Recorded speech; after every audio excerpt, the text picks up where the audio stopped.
"Checking in?" She said yes. He looked at her like she hadn't answered correctly.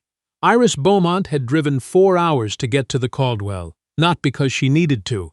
She had homes in 3 states and an assistant who handled every hotel booking she'd ever made in the last 9 years. But this trip, this one, she had planned herself. Quietly, without telling anyone. Her mother's 83rd birthday was in 2 days. Her mother, who had grown up 40 miles from this town and spent the last 8 decades convinced that places like the Caldwell weren't made for people like them. Iris had wanted to prove her wrong, had wanted to walk through those lobby doors with her, order the Sunday brunch, sit at a table by the window and say, "Look, Mama, we're here, we made it." But first, she had come alone to check the arrangements, to make sure everything was right. She was wearing a gray cardigan, dark jeans, and flat shoes. Her hair was pulled back. She was carrying a canvas tote bag with a cracked leather handle. She looked like a woman who had come from somewhere ordinary and was going somewhere quiet. That, it turned out, was a problem. The Caldwell Grand Hotel sat in the middle of downtown Hartsfield, Tennessee, the kind of building that had been beautiful for so long it had started to believe it was important. 12 floors of pale limestone, a revolving door with brass fittings that had been polished every morning for 60 years. A lobby with marble floors and a fountain that made a sound like money running. The front desk was long and dark-paneled, staffed by 3 clerks in navy blazers. Behind them, framed in the arch of a doorway, stood a man in a charcoal suit, with a silver pin on his lapel and the particular kind of posture that people develop when they've been in charge of small things for a very long time. His name was Craig Sutton. He was the hotel's guest services director, a title that had been upgraded twice without his salary changing either time. He was 51 years old and had worked at the Caldwell for 19 years. He knew the lobby the way a man knows his own living room. He knew who belonged in it. He watched Iris Beaumont come through the revolving door. He watched her walk to the desk. He watched the clerk, a young woman named Becca, 3 weeks into the job, begin to smile. And then he walked over. "I'll take this one," he said to Becca, quietly enough that it sounded like helpfulness. Becca stepped back. She didn't know yet what she was seeing. "Checking in?"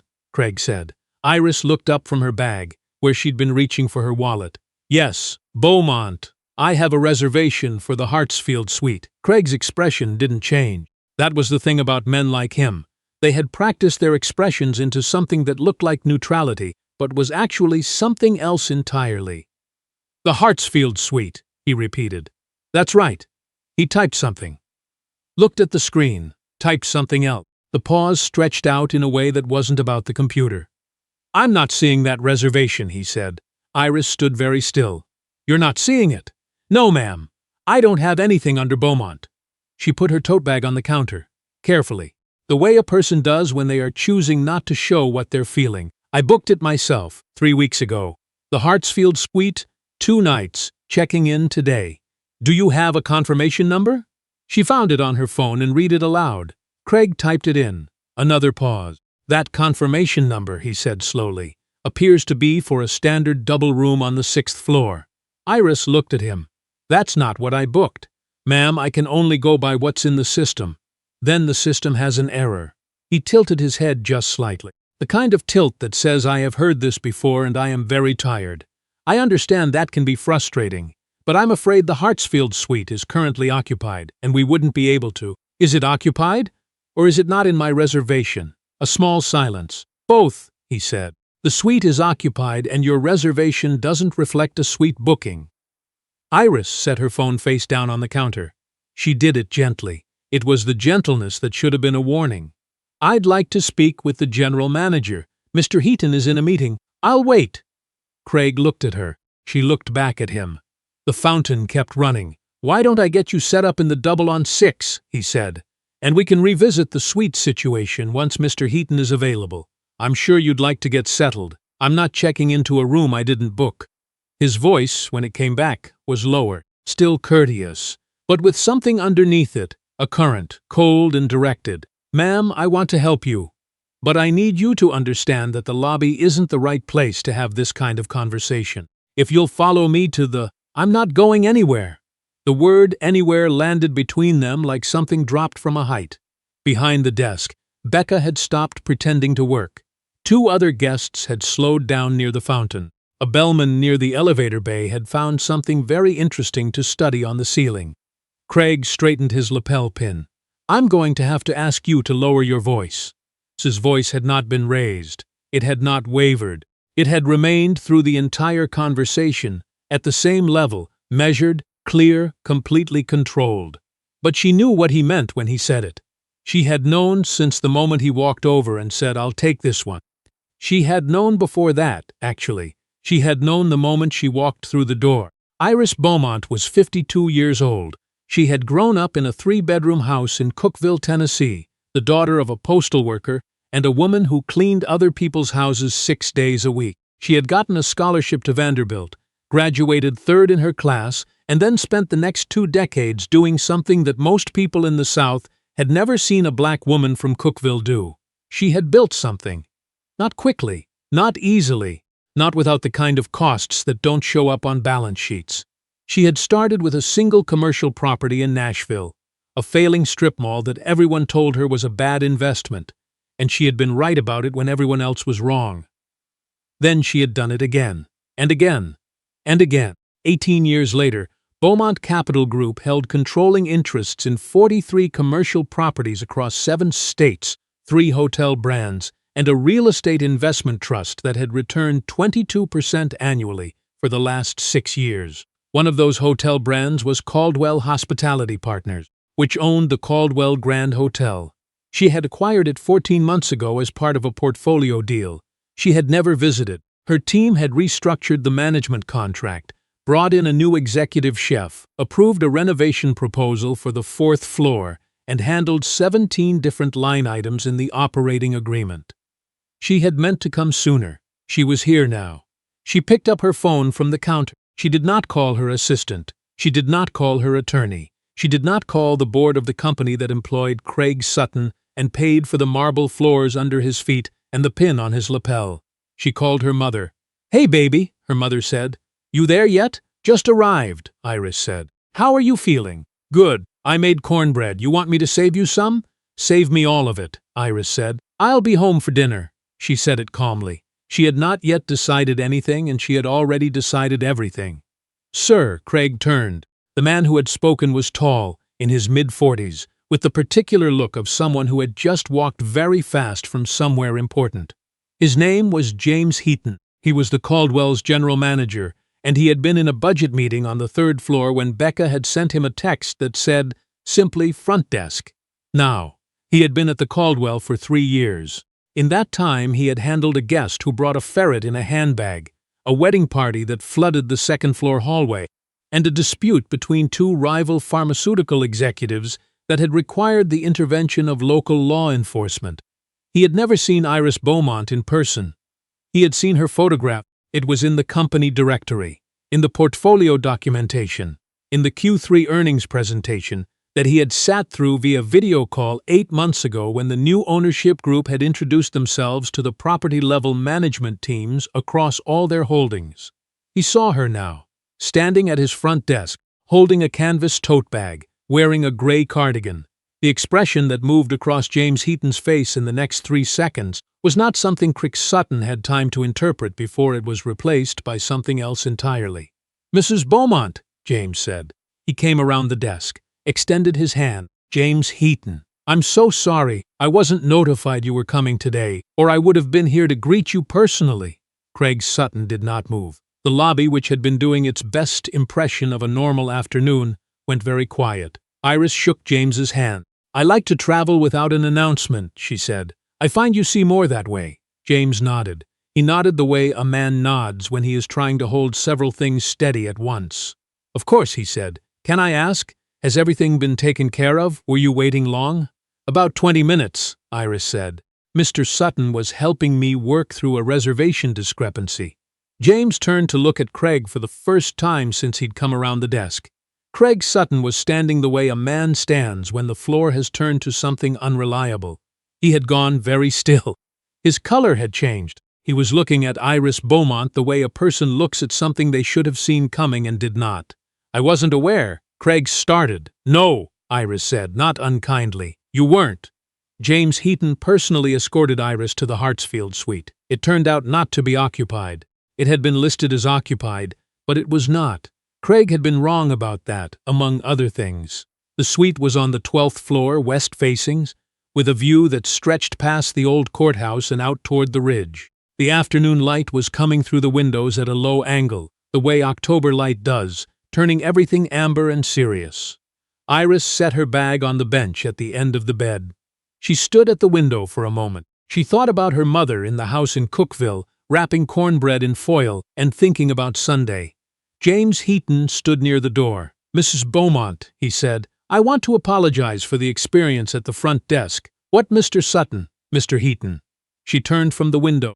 "I'm going to ask you something, and I'd like you to answer it honestly. Of course, is this the first time something like that has happened at this property?" A pause. "A real one, not a managed one."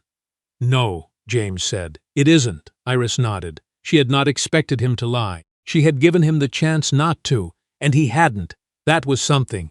"How long has Mr. Sutton been in his current role?" 11 years in guest services. He was promoted to director 6 years ago. "Before the acquisition?" "Yes." She turned back to the window. "I'd like the full guest complaint log for the last 3 years. Any incident reports involving Mr. Sutton specifically.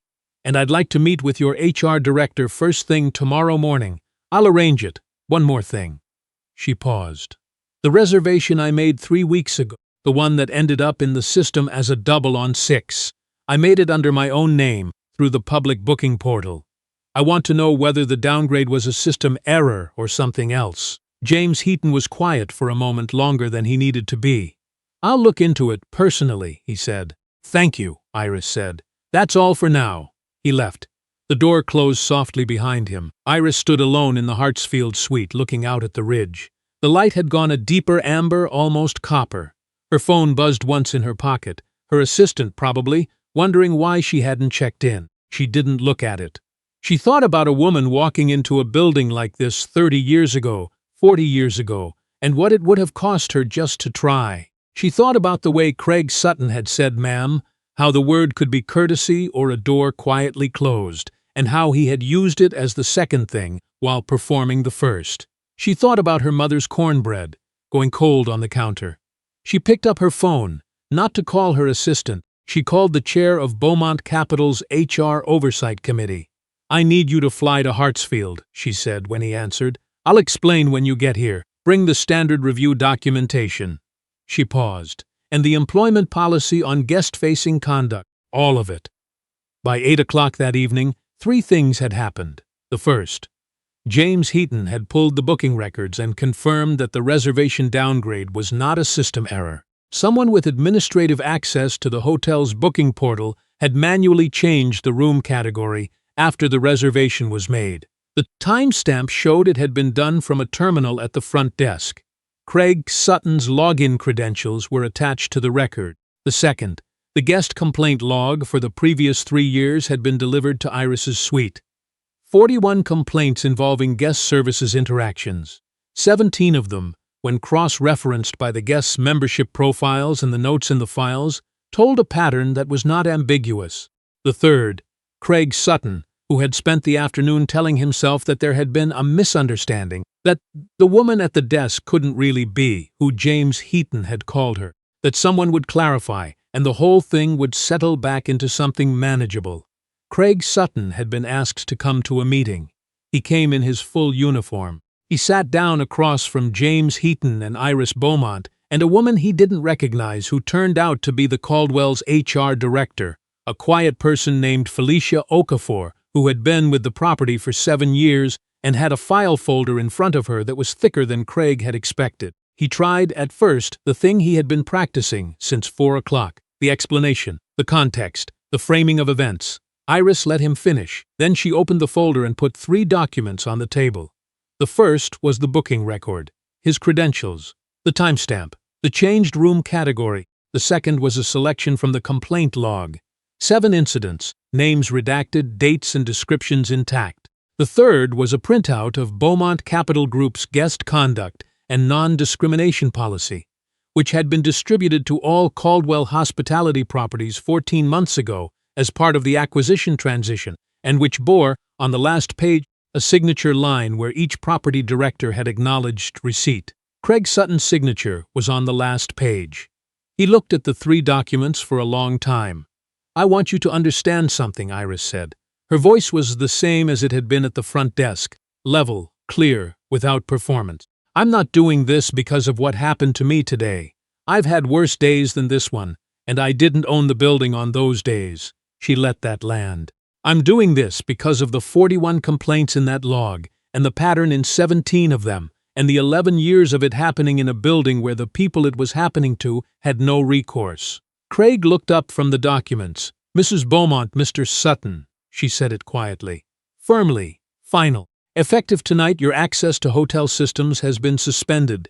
HR will be in contact with you tomorrow morning regarding the formal process. Mr. Heaton will walk you out." She did not raise her voice. She did not need to. Craig Sutton stood up from the table. He straightened his jacket, automatically, the way a man does when the habit is still running after everything else has stopped. He looked at Iris Beaumont one last time, this woman in a gray cardigan with a cracked leather tote bag who had walked through his lobby like she belonged there because she did, and then he walked out. The door closed. Felicia Okafor let out a breath she had been holding for a long time. "Thank you," she said to Iris, quietly, like she meant something larger than the word. 2 days later, a woman named Harriet Beaumont walked through the revolving doors of the Caldwell Grand Hotel for the first time in her 83 years. She was wearing her good dress, the navy one with the cream buttons, the one she saved for occasions. She had her pocketbook over her wrist. She walked slowly, but she walked straight, the way a woman walks when she has been walking through hard things her whole life and has gotten very good at it. Her daughter was waiting for her in the lobby. The fountain was running. The marble floors caught the morning light and sent it back up in pieces. A young woman at the front desk, Becca, on her 6th week now, who had learned some things in the past 2 days, looked up and smiled. Iris took her mother's arm and walked her to the table by the window, the one with the Sunday light coming through, the one with the city beyond it and the ridge in the distance, turning gold in the late October morning. Harriet Beaumont sat down. She looked around the room. She looked at the table. She looked at the light. "Baby," she said. "I know, Mama. We're really here. We really are." Harriet unfolded her napkin with great care and set it in her lap. She looked out the window for a long moment. When she turned back, her eyes were bright. "Well," she said, "then let's order something good."